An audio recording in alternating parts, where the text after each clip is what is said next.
Welcome back. Bulletin کا آغاز کرتے ہوئے آپ کو بتائیں، وزیراعظم شہباز شریف کی زیر صدارت قومی سلامتی کمیٹی میں اہم فیصلے، بھارت کی آبی جارحیت اور دیگر اقدامات کا منہ توڑ جواب دینے کا فیصلہ۔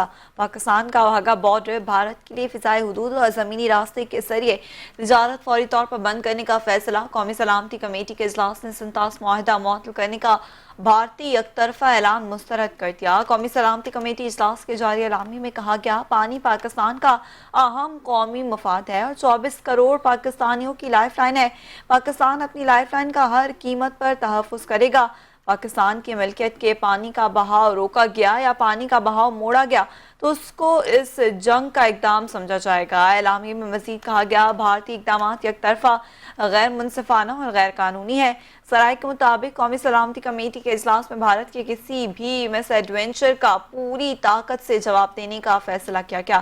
اجلاس کے دوران قومی سلامتی کمیٹی نے مسلح افواج کی آپریشنل تیاریوں پر اطمینان کا اظہار کیا۔